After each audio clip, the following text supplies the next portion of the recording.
네, 심리치료 가족 여러분, 한 주 동안 안녕하셨습니까? 유튜브 또 우리 가족들도 평안하셨죠? 네, 먼저 기도드리고 오늘 심리치료 강좌 시작하겠습니다. 할렐루야, 하나님 은혜를 감사합니다.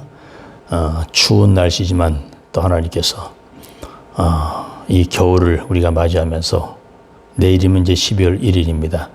지난 한 해를 또 돌아보면 남은 한 달 동안 한 달을 잘 우리가 예수님의 탄생과 또 십자가에 못 박혀 달려 돌아가셔서 우리를 위하여 새 생명을 주시고 영원한 영생과 그리고 천국 백성을 삼으시는 그 은혜를 생각하면서 기쁘다 구주 맞으랴 만백성 온 천지의 모든 민족들이 예수 그리스도를 찬양하고 찬미할 수 있는 그러한 기쁨과 기대감으로 12월을 맞이하고 보내게 축복하여 주시옵시고 또 이 시간에 우리가 심리 강좌를 통해서 성령께서 함께 하시고 지혜를 주시고 명철을 허락하사 듣는 모든 무리들이 잘 이해하게 하시고 또 마음에 상처 있는 자들 또 고난이 있는 자들 삶에 많은 말 못할 사정이 있는 사람들 또 우울하고 불안하고 또 분노가 많은 모든 인생들 이 땅에 가득 차 있는데 곳곳마다 탄식하는 소리가 있을 때 믿는 자에 의할고 했는데 우리 믿음의 사람들이 사명을 가지고 또 이 강좌를 듣고 또 다른 사람들에게 전파하며 공유하여서 유튜브를 보는 많은 분들이 강좌를 통해 미뤄가지만 힘을 얻고 치유를 받고 또 기도함으로 하나님의 크신 은혜와 축복을 누릴 수 있도록 이 강좌에 주께서 함께 하시고 축복하여 주옵소서. 또 우리 수고하시는 유튜브를 위해 준비하는 우리 김일학 집사님에게도 함께 하시고 축복하시고 교회에서 큰 일꾼으로 주께서 또한 세워 주시옵소서. 이 강좌를 통해서 주변에 많은 알지 못하는 많은 분들도 또 심리 강좌가 무엇인가를 듣고 또 마음에 그 모든 문제들을 가지고 나와서 상담을 받고 치유받는 큰 은혜도 있게 하여 주셔서 심리 강좌가 예수 그리스도 안에서 사명을 가지고 감당하는 귀한 그러한 소명 있는 심리 강좌인 것을 모든 주변의 사람들이 깨닫고 그러므로 인해서 주님께 그 치유를 통하여 강좌를 통하여 영광을 받게 하여 주옵소서. 감사드리오며 예수님의 이름으로 기도드려사옵나이다. 아멘. 자, 지난주에는 우리가 또 유익한 강좌를 함께 나눴죠. 심리 강좌란 말 그대로 psychological, physiological disorder를 치료하는 거예요. 그러니까 여러분들 감기 아시잖아요, 그죠? 감기가 있으면 어떻게 돼요? 심해지만 그대로 방치하면 나중에는 더 큰 독감도 되고 심지어는 폐렴으로 아주 고생하고 또 사망할 수도 있는 거죠. 마찬가지로 마음의 병도 그래요. 마음의 병이 보이나요? 안 보입니다. 그렇지만 본인은 느껴요. 바람이 불지만 안 보이죠. 그러나 바람이 부는 걸 느낍니다. 똑같은 거예요. 내가 많이 우울하지? 본인이 인지합니다. 왜 나는 외롭지? 왜 나는 이렇게 화가 나지 그 사람 때문에? 나는 왜 우리 애들 때문에 참 이렇게 내가 마음고생이 심하지? 또 심지어는 자녀들도 난 부모님 때문에 참 나는 너무나도 힘들어. 이것이 바로 가족 체계라는 거예요. 가족 안에서 많은 일들이 발생합니다. 자, 여러분 뉴스 보시면 아시잖아요. 우리가 눈만 뜨고 TV를 켜면은 많은 문제가 가정 안에서 발생하는 걸 보게 돼요. 어떤 사건을 펼쳐 들어가면 결국은 그 안에는 부모로부터 전수되어 있는 나쁜 행동과 습관들이 있는 걸 보게 됩니다. 그 범죄의 그 크리미널 백그라운드 히스토리를 보면은 범죄의 배경의 그 뒤에는 반드시 범죄자 뒤에 범죄자의 부모가 있는 거예요. 그렇죠? 요즘에 뉴스에 보면은 큰 사건이 있지 않습니까? 잘 아시죠? 제가 굳이 이름을 안 대도 이런 시대의 사기 같은 이런 것들이 있는데 뒤에 보면 보십시오. 그 부모도 사기꾼 아닙니까? 그러니까 전수가 되는 거예요. 자녀들이 안 보이는 것 같지만 부모가 하는 걸 다 보고 배우는 거예요. 그래서 그걸 투사를 하지 않습니까? 내가 보고 듣고 느끼고 한 것이 학습이 되는 거예요. 좋은 아버지, 좋은 어머니 아버지 잘하면 좋은 습관, 좋은 생각, 좋은 믿음, 좋은 신앙을 헤리테이지, 페이드, 상속을 받기 때문에 야곱의 후손들이 복을 받는 것처럼 그렇잖아요. 상속을 받기 때문에 잘 되는 거예요. 마찬가지로 그래서 우리가 부모들의 이 책임이 있고 정말 우리가 자녀를 잘 키워야 되겠다는 기도로 잘 키우고 그리고 우리가 행함으로도 잘 보여줘야 되고 부모 노릇하기 어디 여러분 쉽습니까? 참 어려운 거예요. 그렇다고 애들하고 똑같이 싸우면 애들하고 똑같은 부모밖에 더 되겠어요? 그래서 부모가 어렵다는 거죠. 이런 측면에서 오늘 제가 이제 소개하는 이 강의, 자, 주목하셔야 돼요. 구조적 가족 치료. 오늘 제목은, 이 살바도르 미누친이라고 하는 분이, 이 기법을 만든 이유가 있어요. 물론 이제 이분은 아르헨티나에서 출생한 분입니다만은 여기서 이제 이분이 태어났고 그 다음에 이제 공부를 합니다. 공부를 하고 그 다음에 심리학자가 되는데 주변을 이렇게 보니까 그 당시 이분은 이미 세상 떠났어요. 1921년 10월 13일 날 출생해가지고 2017년, 그냥 지금 6년 전이죠. 10월 30일 날 세상을 떠나셨어요. 96세에 세상을 떠나셨습니다만은 오래 사신 거죠. 그 연세에 비하면 그 시대에. 아무튼 이분이 한 큰일이 있는 게 뭐냐면 가난한 집안의 아이들이 쉽게 말하면 좀 부유하고 근심 걱정이 없는 부유한 집안의 아이들보다 심리적 고통이 심하다는 거예요. 특히 그 아르헨티나는 굉장히 비난하고 가난한 그런 지역이 굉장히 많았습니다. 옛날에는. 그러다 보니까 거기에서 오는 많은 범죄, 청소년 비행, 그렇지 않습니까? 또 마약을 손을 대고, 그래서 고민을 하는 거예요. 야, 이거 어떻게 좀 내가 이 poor family 그 테라피 좀 할 수 없을까? 가난한 가정을 위해서 좀 저들을 좀 도울 수 없을까? 해서 이제 만든 것이 바로 구조적 가족 치료라는 기법이 나온 거죠. 그러니까 이제 오래 전에 이제 개발되어진 상담 치료 기법이라고 여러분 이해하시면 좋을 것 같아요. 그래서 이제 이 미누친, 살바도르 미누친이라고 우리가 이제 이해하시면 됩니다. 이분의 이름은. 그리고 이제 이분이 이제 또 미국에 가서도 공부를 합니다. 공부도 하고 또 이스라엘에 가서도 또 심리치료 사역도 하면서 이렇게 이곳 저곳 다니면서 많이 이제 임상실험을 많이 하게 됩니다. 하면서 거기서 딱 잡은 그림이 뭐냐 하면은 그 패밀리 시스템이라고 하는 가족의 그림을 그리기 시작한 거죠. 그러면 집집마다 가족에 대한 그 가계도가 다 같습니까? 아니죠. 다 틀리게 나와요. 우리 집안의 족보가 다른 사람의 족보와 같을 수 없듯이 그 고유하게 그 집안, 여러분의 고유의 그 가족 안에 있는 그림이라는 게 있어요. 즉 투시도처럼. 우리가 설계도 없이는 건물을 못 짓는 거 아시죠? 그런 것처럼 MRI가 없으면 수술 못하는 거 아시지 않습니까? 우리는 못 보지만 MRI를 찍으면 우리 안을 샅샅이 보여줍니다. 그래서 어디가 잘못됐는지 정확하게 알고 로봇 수술을 하지 않습니까? 그런 것처럼 요즘은 바로 이 MRI 기법을 통해서 하는 거예요. 그것이 프로이드가 개발한 무의식 세계 속에, 즉 unconsciousness psychological diagnosis therapy라는 거죠. 즉 무의식 속에 들어가 있는 분노를 끄집어내 치료합니다. 무의식 속에 옛날에 상처받은 것이 세월이 가면 세월이 약이 아니라 세월이 갈수록 점점점 커지는 거예요. 트라우마가. 그래서 옛날에 우리 한국 사람들은 상담이 뭔가를 모를 때, 심리치료라고 하는 것이 무엇인지 모를 때는 그냥 사람이 이렇게 돌아가지고 헛소리 하면은 귀신 들어갔다고 그래. 그거 제일 쉬운 얘기예요.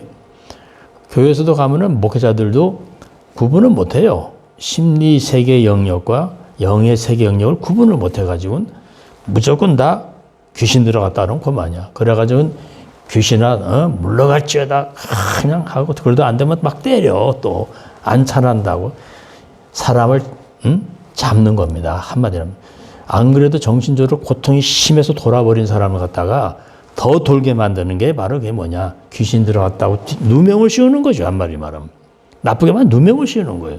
아니 독감 걸리면 어떻게 돼요? 독감 걸린 사람을 갖다가 독감 걸렸다고 저 미친놈이라는 사람이 있어요? 없단 말이에요. 아 독감 걸렸네. 우리가 좀 전염 안 되도록 조심해야 되겠네. 마스크 쓰고 좀 격리하고 그러잖아요. 정신병이 있어도 격리를 하는 거예요. 그래서 왜? 이 심한 그런 정신질환까지 가면 뭐 예를 들면 자꾸만 귀에서 무슨 소리 들리는 사람을 갖다가 길거리에 내보내면 사람을 잡습니다. 다른 사람을. 왜? 거의가 공격 반응이 강해요. 조현증 환자들 같은 경우는 공격 반응이 강하기 때문에 그걸 이해하셔야 돼요. 왜 조현병 환자가 사람을 죽이려 하는지 때리려 하는지 죽이고 싶다 하는지에 대해서는 그 사람에게 누군가 말을 해주고 있는 거예요. 지금. 그래서 그 사람은 그 말을 들으니까 두려운 거예요. 저 앞에 오는 사람이 나를 죽이려 하네? 이렇게 들리니까 내가 안 죽으려고 먼저 공격을 하는 거란 말이에요. 근데 그거를 이런 심리학의 기초나 이런 상식이 없다 보니까 뭐요? 그냥 미친놈 취급을 하고 마는 거예요. 이 사회가 지금 그렇습니다. 아, 조현병 환자가 좀 강남을 가다가 지나간 여성을 칼로 찔러 죽였습니다. 이것만 대속 대표라면 그게 뭡니까? 결국은 거기에 대한 뭐예요? What's next therapy for him? 그 사람에 대한 넥스트 테라피가 없는 거야. 이게 현실이란 말이죠. 그리고 그냥 who don't care. 누가 어떻게 하겠지. 무관심. 두 번째. 그러면 무관심 속에 버려진 사람은 뭐예요? 결국은 사람이 죽었다는 죄목으로 감옥 가 있어. 그리고 정신치료를 받는다 하지만 그 상태에서 치료가 되겠습니까? 그리고 조현병 걸렸다고 해서 사람을 죽였다고 해서 여러분 계속 조현 상태에 있는 게 아니에요. 조현이라는 거 아시죠? 현악기가 있으면 거기에 줄이 있단 말이에요. 그래서 그 현을 가지고 연주를 하는 거예요. 그래서 현악기라고 그래. 그런데 조현병을 갖다가 현악기하고 비유를 한 겁니다. 그 줄이 좀 땡 하고 끊어진 거예요. 그 줄이 땅 끊어져서 정신의 이 뇌 회로도가 지금 건강하지 못한 상태가 됐다. 좋게 붙인 거예요.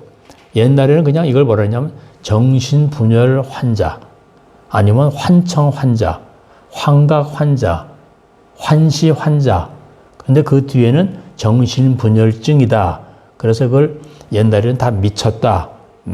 이렇게 말한 거예요. 응? 이해가 되시죠?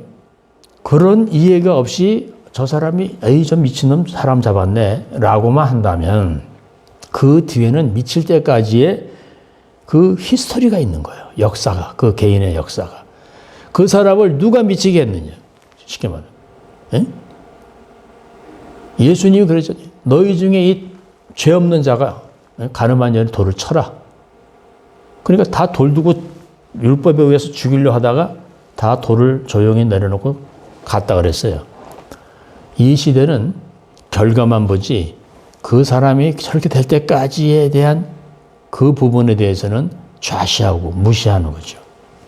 그러면 결국은 뭡니까? 병원에 가서 약 먹다가 완전히 뭐죠? 모든 신경계가 둔감해집니다. 약을 먹을수록. 정신병의 약이라는 거는 오래 먹을 게 못 되는 거예요. 아, 병원에 가서 약 먹으면 병원은 좋지. 돈 버니까. 누가 그 사람의 인격적인 것과 삶에 대한 모든 질을 책임을 안 져주는 거예요. 그냥 병원에 가. 그러면 입원하세요. 입원하면 입원비에다가 기타 뭐 돈 많이 버니까 대신 넘어. 그게 다야. 그러나 우리는 목회자이면서도 심리학 교수로서 이렇게 보면 오랫동안 이 분야를 일을 하다 보면 보이지 않는 걸 보게 되는 거예요. 그 사람들의 그 뒤에 한 길, 그 뒤에 오솔길 속에서 혼자 외롭게 걸어가는 모습이 보이고 그 집안에서 어떤 학대를 받거나 무시를 당했거나 하는 역사가 보이는 거고 그 사람이 그런 청년이 되고 세상을 나갔을 때 친구 관계가 또 원만치 않아서 오는 마음의 아픔과 분노가 있는 걸 보게 되는 거예요. 이런 걸 보지 못하게 되면 그 사람들은 교회 와서도 쉴 자리가 없고 결국은 그 마음속에 외로움과 아픔을 가지고 있다가 머물다가 조용히 떠나가면 좋은데 그러다 자살하면 어떡할까요? 어느 교회에 왔다가 그 사람이 죽었대. 이건 어떡할 겁니까, 여러분? 응? 그래서 우리가 볼 줄 알아야 된다. 영의 눈으로 볼 줄 알아야 되고. 그리고 우리가 심리학적인 차원에서도 그 사람의 영 그리고 마음을 볼 줄 알아야 돼. 그것이 이해한다는 뜻입니다. Understanding somebody. When they are suffering, what kind of problem in their life? 그들의 인생에서 어떤 고난이 올 때 그것을 가지고 우리는 그 사람이 어떤 한 행동 하나 때문에 그걸로 법정에서는 징역 3년, 사람 때렸으니까, 사람 죽였으니까 징역 20년. 그러면 판사도 임무권 나요. 그렇게 세상에 살아가면 이 세상은 참 살벌하고 삭막하다 그 말이죠. 그러므로 그렇게 되기 전에 우리는 예방상담 그리고 심리치료가 그래서 필요한 거예요. 수술을 안 하고 계속 암덩어리 두면 어떻게 됩니까? 사람 죽는 거죠. 암 걸렸다는 다 벌벌 떨어. 어떤 사람은 암 걸렸다니까 그 암이란 말에 놀라서 죽는 사람도 있어요. 그보다 더 무서운 게 뭐냐면 심리적 암이라는 거예요. 네. 그래서 여러분들은 이 분야에 관심을 가지셔야 된다 그 말이죠. 네. 나는 괜찮으니까. 이 세상에는 아담과 하와가 번전 이후부터 제가 성경적으로 말하겠죠. I'll tell you so biblically. background. 신학적으로 말하면 인간은 태어나서부터 죄를 가지고 나오는 거예요. 그래서 고통을 가지고 나오는 거예요. 아담과 하와가 범죄하고서 그때부터는 최초의 살인자가 그 집안에서 나오는 거 아시죠? 바로 가인입니다. 바로. 네. 그래서 동생 아벨을 들여서 쳐 죽이잖아요. 왜 그럴까요? 죄가 들어오면 집안에 수많은 문제가 발생하는 것. 우리가 가정 상담이 필요하고 심리 치료가 필요하고 심리 분석이 필요하고 정신 세계를 갖다 파헤치는 이유가 뭐냐면은 이 부분은 영적형은 달라요. 영적인 분석은 마귀나 귀신이 들어간 걸 분별할 수 있는 힘을 말하는 거지. 그래서 성령의 은사 중에 영 분별의 은사가 있어요. 스피릿 discernment power라고 그래. 영어로. 영을 분별할 수 있는 은사. 그걸 카리스마라고 합니다. 영어로. 은사를 카리스마라고 그래.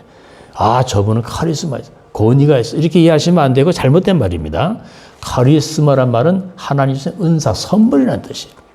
그래서 그 선물을 받아서 저 사람이 귀신 들어가는 걸 알게 되는 거예요. 네. 은사를 받은 분들은 귀신이 들어갔는지 아니면 정신질환이 있는지를 알게 되는 거예요. 그런데 또 아니면 심리학 분야의 공부를 많이 한 분들은 이분이 귀신이 들어갔는지 심리적으로 불안정해서 온 멘틀 프로블럼인지 이걸 알게 되는 거예요. 이게 경계라는 겁니다. 아시겠어요? 이걸 알아야 돼요, 여러분들이. 네. 오늘 여러분들이 굉장히 중요한 강의를 듣는 겁니다. 영의 세계와 심령의 세계는 다른 거예요.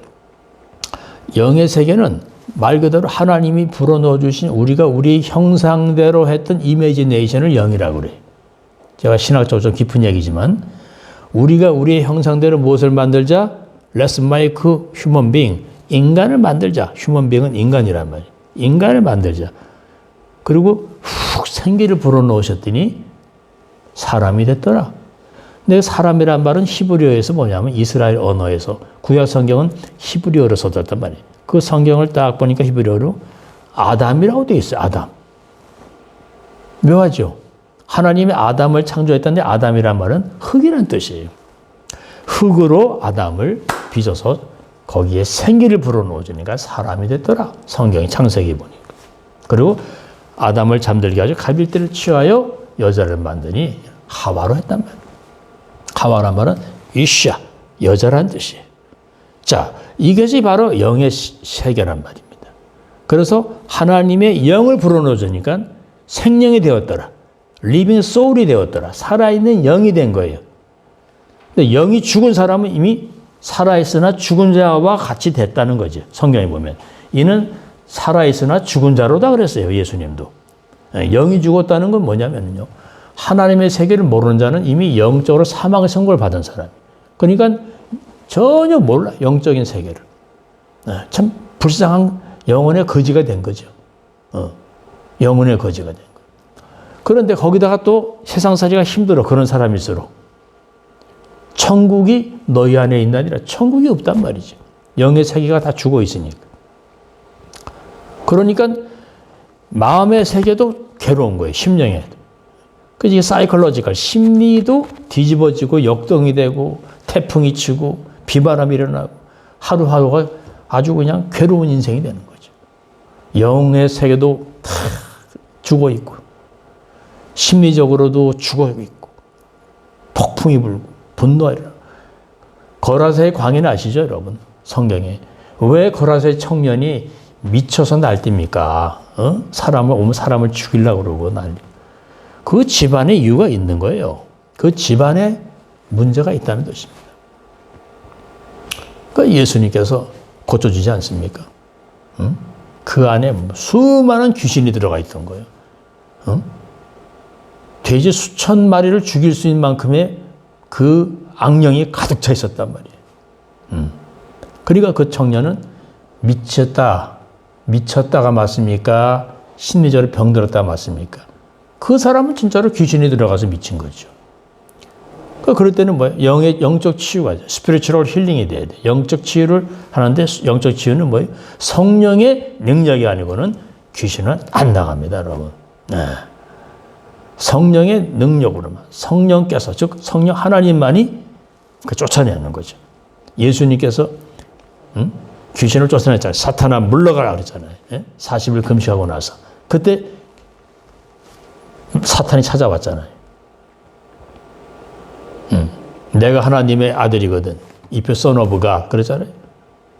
이 산에서 뛰어내려라. 그러면 하나님께 너를 갖다가 보호해 줄 거라고 말이죠. 사탄아 물러가라 했잖아요. 하나님이 전한 모든 말씀을 하는 거라고. 왜? 이 돌을 떡땡이 되게 하나니까. 떡의 유혹을 할 때도 하나님께서 이 돌들로 떡땡이가 되게 하는 시험을 받을 때에도 사람은 떡으로 사는 게 아니라 하나님의 입에서 나오는 모든 말씀으로 사는 것이니라니까 사탄이 물러가잖아요. 사탄아 물러갈지어다. 이건 영의 세계란 말이에요. 심리학의 세계에서는 가족사가 있고 가족 안에 비대칭 구조가 있고 역기능이 있습니다. 그리고 부모와 자식 간에 어떤 갈등이 심합니다. 이런 모든 것이 비대칭 구조가 되고 나면 거기에서 가정 안에 불화가 오기도 하고 대화도 끊어지고 단절이 되고 모든 문제가 생기는 거예요. 그렇게 되면 거기서 자라는 자녀들이 사회생활을 할 때 어떤 문제가 오겠습니까? 이걸 여러분들이 생각해 보셔야 된다. 오늘 주제가 바로 그거예요. 자, 그러면 이제 개념을 볼까요? 자, 여기 주요 개념이 있어요. important concept이라고 하는 주요 개념을 보면은 가족은 구조다 이거예요. 그러니까 family means structure라는 거예요. structure 말은 이 건물을 질 때 기둥을 말하는 거예요. 기둥이나 철골로 쫙 올려놓죠. 요즘 고층 빌딩은 철골로 먼저 올려놓습니다. 뭐 60층, 100층까지도. 그 다음에 유리를 가지고 다 끼잖아요. 탁 끼 다음에 그 다음에 전기 들어갑니다. 히터 들어갑니다. 인테리어 들어갑니다. 방음 장치 들어갑니다. 그러면 건물이 되는 거예요. 그걸 받쳐주는 걸 스트럭처라고 그러는데 여러분의 각 집안에도 이 스트럭처가 있는 거예요. 근데 이 스트럭처가 기둥인데 이 기둥이 잘못 서 있으면 어떻게 돼요? 그 집이 흔들흔들하죠. 예수님이 말씀하셨어요. 모래 위에 지은 집은 뭐예요? 비바람이 불면은 무너진다 그랬어요. 그러나 반석 위에 지은 가정은 비바람이 쳐도 무너지지 아니한다. 예수님 위에 여러분의 가정의 기초를 세우시기 바랍니다. 예수님 위에, 그러면 예수님 안에 여러분의 가정이 거할 수 있기를 바랍니다. 이런 말씀입니다. 이해가 되시죠? 예수님 안에 거하셔야. 그 가정이 복을 받는 거고, 건강해지는 거고, 치유가 되는 거고, 또 새로운 길로 인도가 되는 거고, 또 나쁜 모든 행동과 습관을 회개할 수 있어요. 이 심리학의 제일 그 불편한 부분, 쉽게 말하면 개선될 부분이 회개란 말을 안 해주는 거예요. 심리학자나 상담자들이. 제가 오랫동안 상담을 해보면 미국과 한국에서 상담을 하는 동안에 회개하란 말을 하는 사람 거의 없습니다. 근데 예수님은 회개하라 그랬거든요. 심지어는 다시는 죄를 범하지 마라. Do not commit your sin again. 편안히 갈지어다. 기가 막힌 힐링을 해주신 거예요. 죄도 씻겨주시고 병도 고쳐주시고 그리고 평화를 주셔서 평안히 갈지어다. Let you go so peacefully. 평안히 가라. 그래서 예수님은 위대한 great healer, 위대한 치유자. 예수님이야말로 여러분 우리의 모든 인생을 치유하는 힐러가 되시는 거예요. 상담자로서 힐러들은 이걸 배워야 됩니다. 예수님의 그 힐링에 대한 중요한 그 정신을 배워야 되는 거예요. 인간은 상담하러 옵니다. 사람들이 다 와요. 그래서 이렇게 들어보면 그 안에 죄성이 있는 걸 보게 돼요, 제가. 그 죄성을 가지고 자꾸만 다른 사람한테 책임을 전가하는 걸 봅니다. 가족을 비난합니다. 우리 아빠가 어떠고 엄마가 어떠고 동생이 어떠고 형이 어떠고 누나가 어떠고 계속해서 자기의 죄는 숨겨놓고 책임을 responsibility를 책임을 다른 사람에게다가 트랜스퍼를 하고 있는 거예요. 어떻게 생각하십니까? 맞죠? 네. 그래서 치유가 안 되는 거예요. 그러면 결국은 경험이 없는 카운셀러들은 위로해주기 바빠. 그러셨습니까? 얼마나 아버님 때문에, 어머니 때문에, 오빠 때문에, 형 때문에 힘드셨어요. No. 아니란 말이에요. 영적인 영혼의 상담자는 그 사람의 영적 상태를 볼 수가 있어야 돼요. 진정한 치유자가 될 수가 있어요. 네. 예수님이 하신 방법을 따라야 돼. 그걸 비브리컬 카운셀링 테라피라고 그래요. 성경적 치유 상담이라고. 네. 그래서 미국에서는 특히 그 웨스트민스터 신학대학원 같은 경우 제가 거기서 이제 공부를 한 12년 했는데 거기서는 철저하게 회개를 동반한 상담을 하고 있습니다. 그래서 미 전국의 하이스쿨 티처들, 중학교 미들스쿨 티처들, 엘라멘추리의 초등학교 교사들이 정기적으로 와서 몇 달씩 교육을 받고 가는 이유가 뭔지 아세요? 와서 교육을 받고 보니까 밖에서 공부했던 상담하고 전혀 틀린 걸 가르쳐주고 있거든. 그게 뭐냐면 죄, 회개하는 repentance란 말은 돌아서라는 얘기예요. repent란 말은 하나님께 돌아갈래. 이 말을 회개라는데 우리 한국에서는 회개란 말이 좀 강하게 느낌이 오죠. 왠지 모르게 회개하라 이러니까. 이건 예수님도 회개하라 그랬고 세례 요한도 회개하라 그랬고 구약의 모든 선지자들이 다 우리 다 함께 다 회개하고 여호와께 돌아가자. 그리하면 주홍보다 붉은 죄도 흰눈처럼 씻겨주신다. 이렇게 하셨던 이유도 회개라는 건 나의 죄에서 머물던 데에서 즉 가족 안에서 문제가 생겨 있단 말이에요. 자꾸만 부모 원망을 해. 형을 원망하고 자식을 원망하고 그러면 그 집안은 풍지박산이 되는 거예요. 한 사람이 원망 시작하면 뭐 그러면 안 할 것 같아요? 다른 가족원들도 또 하게 돼 있어요. 그렇기 때문에 내가 잘못했다 우리 아들. 우리 딸 내가 잘못했어. 아빠 내가 잘못했어요. 이런 고백이 없으면 안 되는 거예요. 그걸 이해 못하는 카운셀러들은 자꾸만 위로해 주려고 그래요. 그러시냐고 그러고.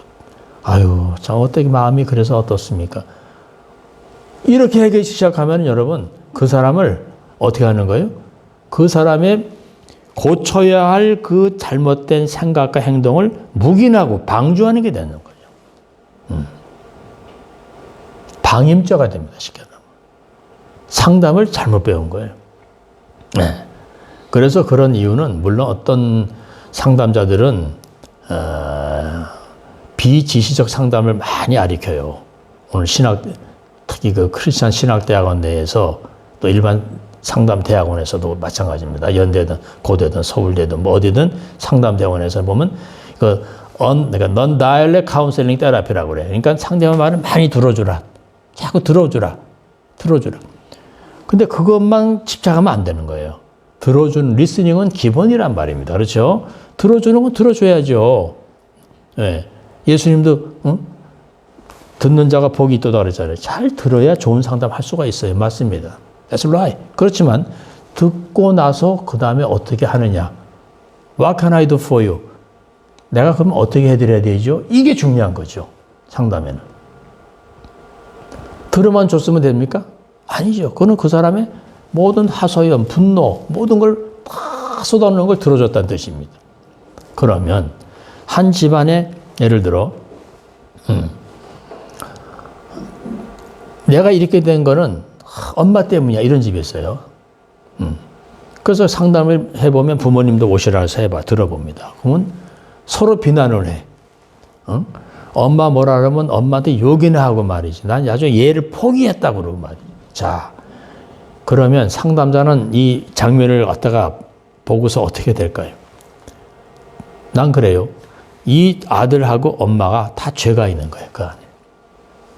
근데 그 책임을 서로 전가하고 있습니다. 엄마는 아들한테 책임을 돌리고 아들은 엄마한테 책임을 돌리고 그 다음에 집에 가서는 또 그 부인은 또 남편한테다 책임을 둬요. 이게 다 당신 때문에 이렇게 됐다고. 자식을 제대로 못 잡아서 엄마를 우습게 한다고. 그러면 이게 뭐예요? 집안이 엉망이 되는 겁니다. 왜 그럴까요? 자기의 잘못을 인정하는 고백이 없는 그런 상담 속에는 진정한 치유가 일어나지 않는 거죠.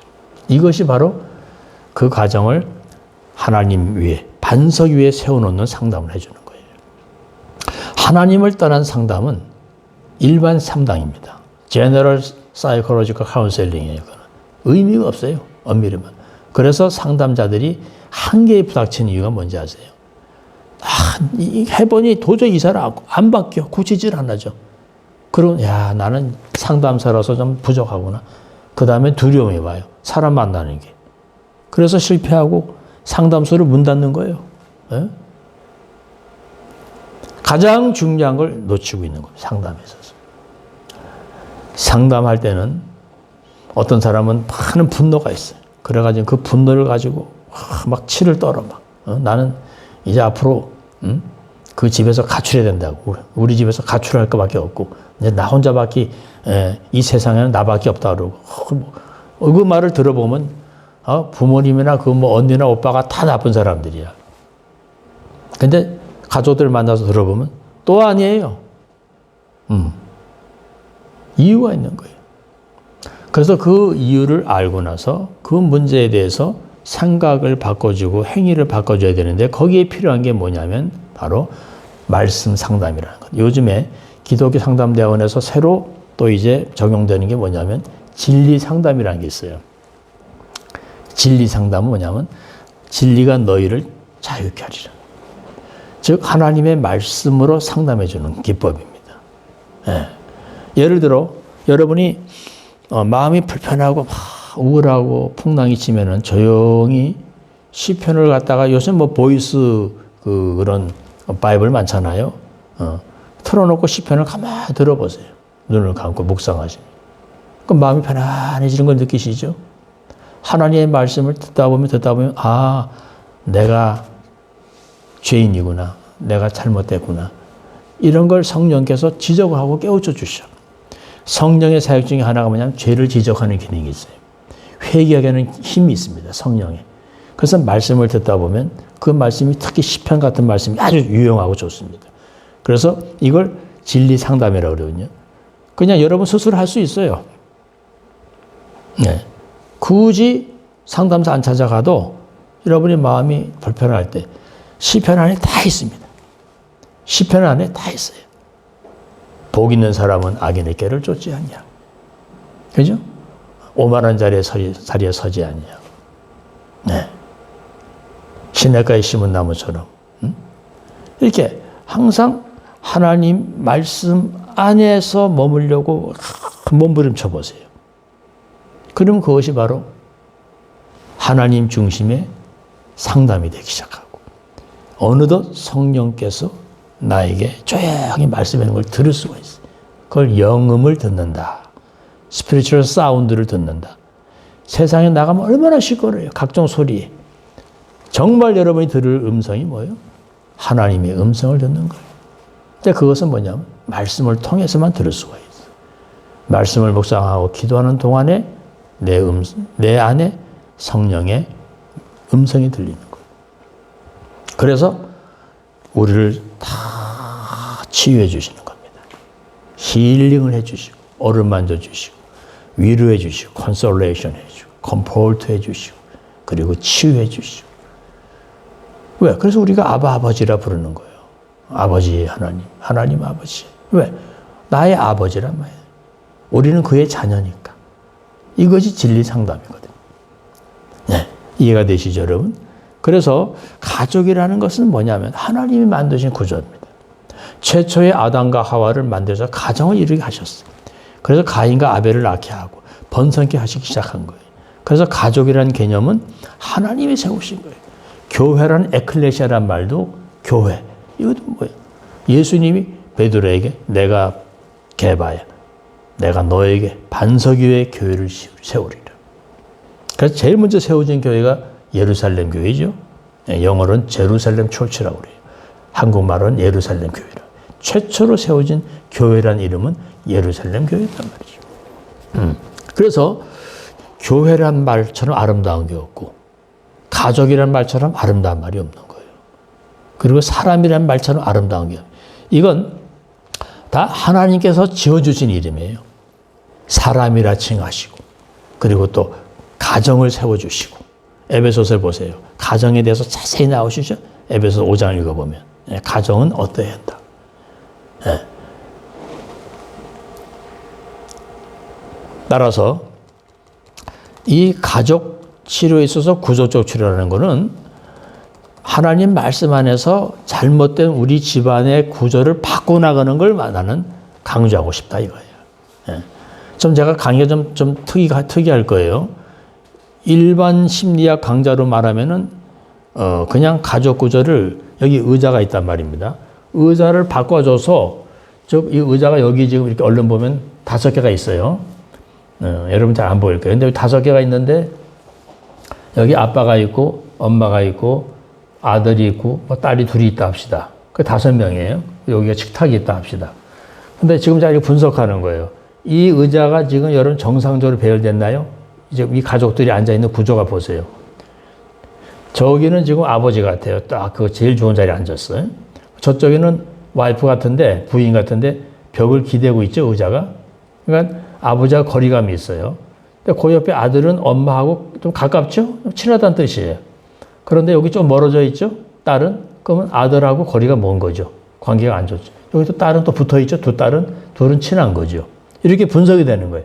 이걸 구조적 가족 구조라 그러는 겁니다. 그래서 오늘 주제가 가족 구조 치료 아닙니까? 이렇게 된 구조를 바꾸려면 어떻게 돼요?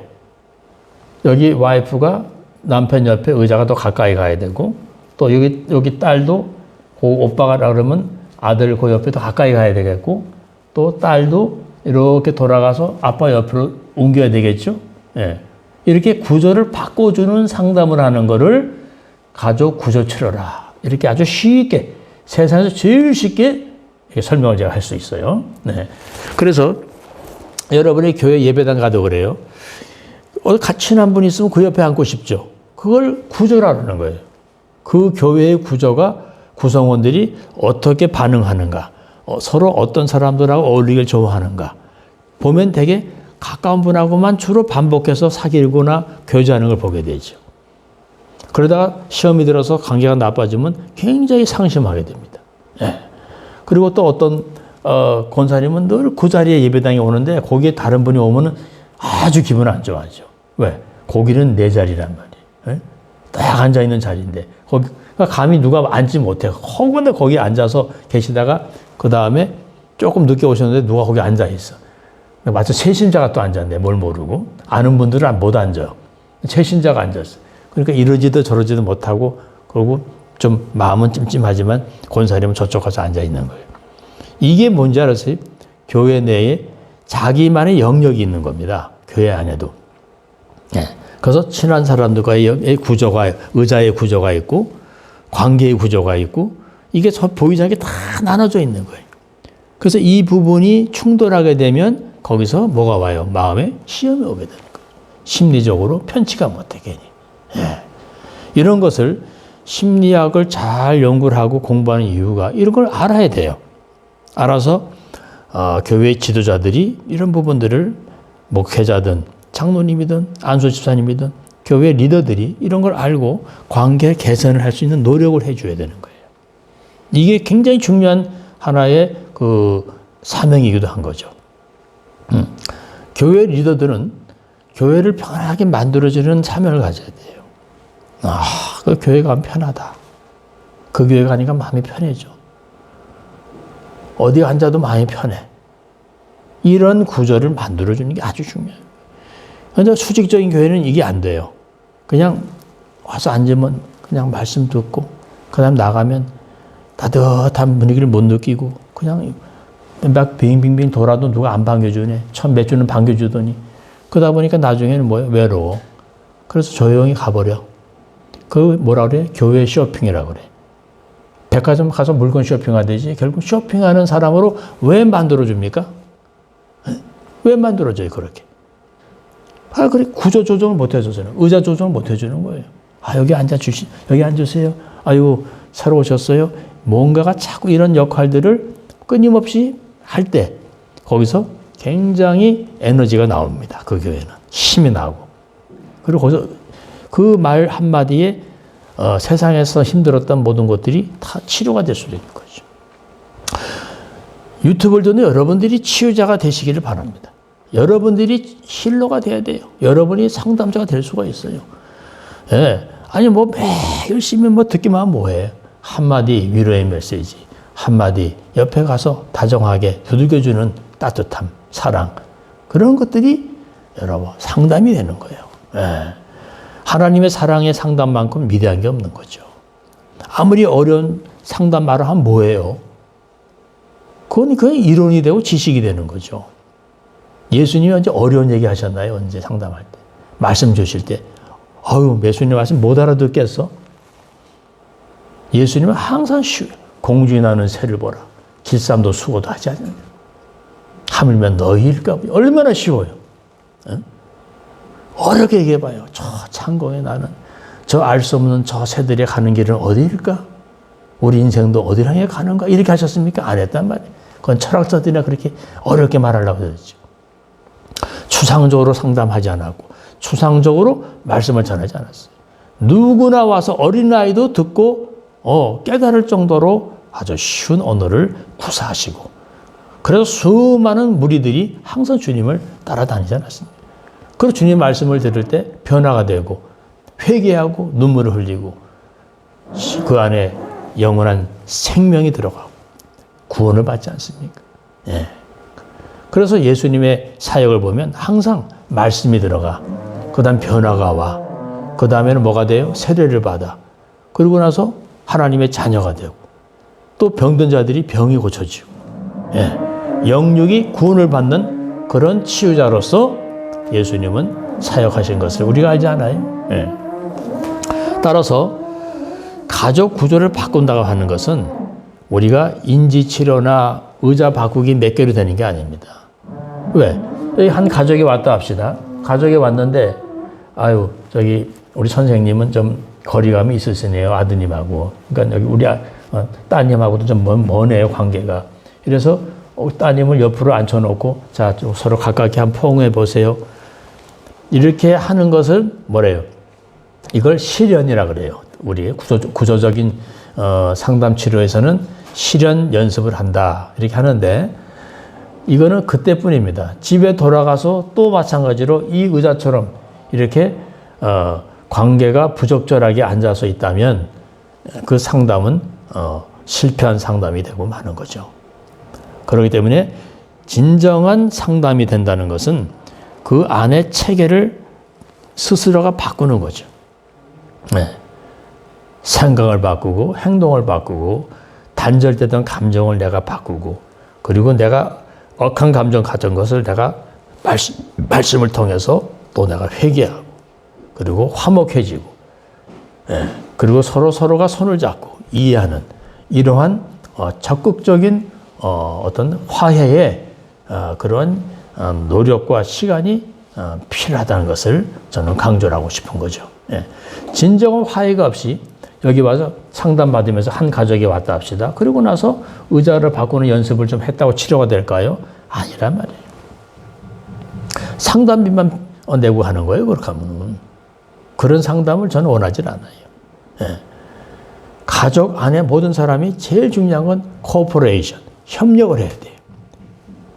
좋은 가족을 만들기 위한 노력을 해야 됩니다. 아무리 노력해도 예를 들어서 가장이 말을 안 들어. 응? 너희들 한번 그러게 봐라. 너희는 내 말을 들어야 돼. 이렇게 너무 가부장적으로 권위적으로 계속하면은 변화가 안 되는 거예요. 그래서 나도 잘못한 게 많구나. 내가 먼저 바꿔야 되겠다 하면 물이 위에서 아래로 흐르지 물이 위로 올라가는 거 봤어요? 부모들이 먼저 바꾸면 자녀들이 바뀌게 돼 있는 거예요. 부모가 구조를 바꾸잖아요. 그래서 이걸 갖다 하위 체계, 부모 체계, 그리고 부부 체계, 자녀 체계라고 그래요. 구조학에서는 이렇게 나오죠. 스크린에도. 체계란 말을 쓰는 건 뭐냐면 체계라는 거는 그 가정 안에 서로 간의 관계를 말하는 거예요. 쉽게 말씀드리면 그 관계가 불안하고 갈등이 생기면은 부모와 자녀 간에 이 체계가 불안정해지고 형제 간에도 알력이 생기고 그죠? 자녀들끼리도 서로 으르렁거리고 말을 안 하고 그러면 불편하잖아요. 그 집안이 화목하지 못하다가 말입니다. 그래서 그런 마음들을 서로 옛날에 그 감정을 풀어야 되는 거예요. 그 감정을 풀고 너 나한테 그랬지, 나 무시했지. 집안에도 형제끼리도 그럽니다. 머리 커지고 나면 부모 말 안 들어요. 나중에는 성인 되고 나면. 그러면 그런 경우에는 부모님 세상 다 떠나고 나면 머리가 다 커져가지고 이제 다 가정을 이루고 있어요. 그 자녀들이.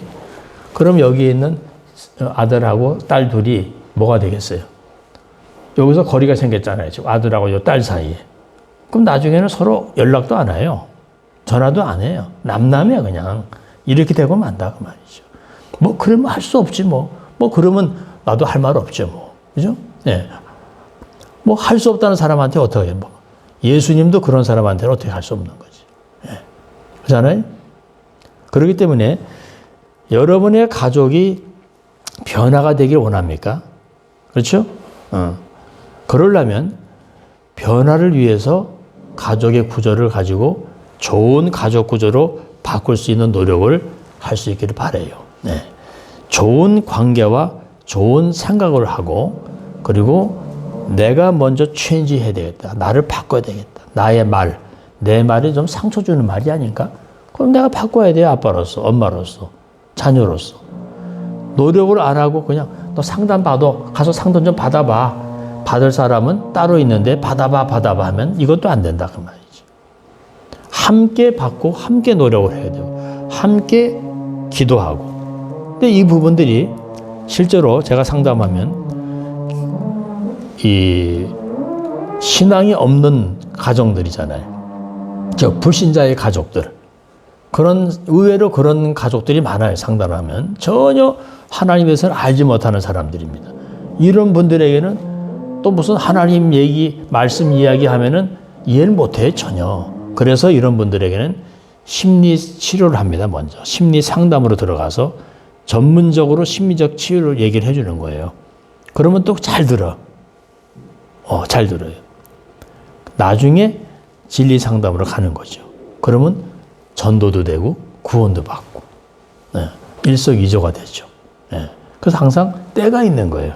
이 사람은 아직 돌짝밭이구나. 그죠? 아주 돌짝밭이란 말이에요. 이 사람은 가시떨기야. 이 가정은. 이 가시부터 좀 빼줘야 되겠구나. 이걸 심리 분석을 한다. 그래서 진단한다. 그죠? 그래서 다 모든 상담은 지혜가 있어야 돼. 이 가족은 어떻게 내가 해야 되겠구나 하는 그림을 먼저 그릴 수 있길 바래요, 여러분들이. 그러니까 그림을 그리는 게 뭐라고 그래요? 제노그램, 패밀리 제노그램이라고 그래요. 그건 뭐냐면 가계도를 그린다. 그래서 가계도 그리는 거는 뭐냐면 여러분이 누구나 그릴 수 있어요. 예를 들어서 여러분이 이렇게 상담을 할 때 여기다가 이렇게 노트를 놓고 그 집안을 돕고 싶고 상담해주고 싶은 사람이 있으면 그 가족의 가계도를 그려보세요. 그 집안에 아빠가 있죠, 엄마가 있죠. 두 사람의 관계가 좋은가 나쁜가 그거를 한번 해보세요. 예. 좋지 않으면 점선, 아주 좋은 관계는 직선 쭉 그어주면 되고, 그리고 두 사람 관계가 단절돼 있어. 그러면 엮어가지고 틈을 만들어서 이렇게 짝짝 해서 틈을 만들어줘야 돼요. 이렇게 짝짝 이렇게 해서 이건 단절됐구나 그런 뜻입니다. 네. 그리고 이렇게 꾸불꾸불하게 이렇게 그려놓는 거는 뭐냐면 불편한 갈등 관계예요. 그런 걸 쉽지요. 한 4개만 만들어도 누구나 그릴 수가 있어요. 그래서 할아버지부터 할머니부터 아빠, 엄마, 뭐 여기서 이렇게 해서 나, 또 뭐 동생, 형, 뭐 누나 이렇게 해서 또 결혼했으면 여기 또 이제 뭐 고모부도 있고, 그죠? 이모도 있고 뭐 다 쭉 나오지 않습니까? 그래서 그 집안에 또 가게도 또 나와요. 하다 보면 우리 집안 전체의 그림이 이렇게 크게 그려집니다. 그러면 이걸 전체를 그려놓고 쫙 한번 보세요. 보면 단절된 구조도 있고 갈등이 불편한 집도 있고 아예 단절돼가지고 있는 사람도 있고, 그리고 또 뭐예요? 구조가 좋은 관계도 있고 직선으로 딱 붙어있는 밀착 관계도 있고, 예. 또 너무 밀착이 돼가지고서 떨어앉으려고 그래요. 이건 뭐예요? 의존도가 너무 높죠. 보웬의 가족치료 공부하셨죠? 거기 보면 너무 의존이 높으면은 어떻게 돼요? 조그만 이것도 또르르 와가지고 다 얘기를 했지만 시집간 딸이 결혼한 아들이 장가 가가지고서 일일이 다 얘기하면 그러면 안 되는 거예요. 그러면 배우자가 볼 때 너는 싸움만 하면 가서 고자 지르러 가니? 이렇게 되는 거예요, 이제 또. 그러면 부모는 너 그렇게 하면 안 돼. 이걸 딱 차단시켜줘야 돼. 너 남편이 그러면 어떻게 생각하겠니? 너 부인이 어떻게 생각하겠니? 너 결혼해가지고 장가가지고 뻑하면 와가지고서 엄마한테 아유 쟤 못쓰겠어 어쩌고 하면 내 마음이 좋니? 그렇게 하지 말아라. 그래서 딱 건강하게 내면을 세워주는 게 필요한 거예요. 그걸 바로 가족 구조를 바꿔주는 그런 치료를 말하는 거죠. 이해되시죠? 예. 그래서 경계가 있는 관계요 집안에 또 의자가 라운드로 밀착하게 또 앉아 있잖아요. 대개 사람들 식탁을 가면은 동그랗게 다정하게 화목하게 앉아 있는 그림을 여러분이 상상해 보시면 돼요. 네. 그리고 또 실제로 제가 이렇게 대학원에서 강의를 할 때도 학생들을 이렇게 나오게 합니다. 조별로 6명, 뭐 7명 해서 한 4그룹을 만들어 가지고 그 4그룹을 한 가정으로 A, B, C, D라는 4가정으로 만들어 놓고 거기서 스토리를 줘요. 예를 들어서 뭐 컴퓨터 게임 때문에 속썩이는 가정, 또 한 집은 또 그 엄마하고 딸이 사이가 되게 나빠가지고서 이걸 해결하기 위한 그런 치료법을 한번 해봐라 그러고, 또 한 집은 아빠와 엄마가 사이가 되게 나빠. 그래서 아이들이 늘 그냥 그 싸우는 것 때문에 그냥 못 살겠어. 그걸 어떻게 개선할 수 있는지 그걸 실현하게 만들어. 그래서 이걸 갖다 이제 드라마 치료라고 그래요. 예. 또 마지막 집은 또 형제끼리 사이가 아주 나빠가지고 거기다가 나쁘니까 또 이 책임을 갖다 전부 다 아빠한테 돌려요. 우리가 사이 나쁜 거는 딸만 좋아하니까 그래서 이렇게 된 거야 해서 또 구조가 또 이렇게 돼. 여기는 어떻게 개선하면 될지 좋은지 그걸 갖다가 치료 기법을 설명하면서 한번 실현해 보세요. 그래서 학점을 주는 거예요. 이거는 이제 심리치료 대학원에서는 다 이런 방법을 써요. 많이. 그럼 효과도 있습니다. 해보면은 또 역할을 바꿔줍니다. 아빠가 엄마가 되고 엄마가 아빠가 되고 형이 동생이 동생이 형이 되고 누나가 동생이 되고 동생이 누나가 되고 이렇게 해서 그랬구나. 내가 네 역할을 해보니까 이해가 되네. 이렇게 해서 구조가 바뀌는 거죠. 이것이 바로 오늘 강의의 그 민우친의 가족 구조를 바꾸고 건강한 구조를 만들어서 한 가족이 건강하고 또 하나님을 잘 모시고 하나님을 찬양하고 늘 기쁘게, 그러면서도 시험이 들어올 때 시험을 이길 수 있는 면역이 강한 가족을 만들어 나가는 거죠. 네. 그냥 가만히 있으면 여러분, 사탄이 그냥 두지 않아요. 여러분의 가정들을 공격을 합니다. 가만히 있으면. 그리고 분열을 시켜요. 네. 할 수만 있으면 공중에 악한 영이 여러분을 갖다가 공격한단 말이에요. 여러분의 가정을, 여러분의 아들, 딸을, 여러분의 그 모든 주변을 친단 말이죠. 욥을 치듯이 말이죠. 욥의 가정을 쳐서 얼마나 풍지박산나지 않았습니까? 그런 것처럼 우리는 그래서 근신하라, 깨어라 그랬잖아요. 마귀가 우는 사자같이 물어뜯으려 하노라. 사도 바울이 그렇게 말씀으로 우리에게 경고를 했단 말이죠. 그래서 우리는 오늘 강좌를 통해서 이해되시죠? 심리학적인 측면에서 분석을 하고 영적인 측면에서 진리로 우리가 나가서 진리되는 예수 그리스도에게 맡겨고, 그러면서도 우리는 심리적으로 이게 왜 어떻게 돼서 이런 문제가 왔구나 하는 것을 또 우리가 이해해야 되는 거죠. 공부를 해야 되는 거고. 그렇게 해서 건강한 가족 세우고 또 건강한 경계를 만들고 건강한 분할을 하고 가족끼리도. 그래서 각자가 독립되게 자기 일을 얼마든지 잘할 수 있고 의지하지 않고 자기 인생을 잘 하나님 안에서 헤쳐나갈 수 있는, 또 성취할 수 있는 그런 여러분들이, 가정들이 될 수 있기를 주의 이름으로 축원합니다. 네, 기도합시다. 네, 하나님 감사합니다. 오늘도 성경적인 상담을 하고 또 민우치의 가족 구조를 어떻게 건강하게 만들 수 있을까에 대한 고민을 하면서 강의를 했습니다. 오늘 이 강좌를 통해서 많은 사람들이 이 강좌를 듣고 유튜브를 보면서 우리 가정은 건강한가? 우리 가족이 하나님 안에서 건강해지려면 어떻게 해야 할까?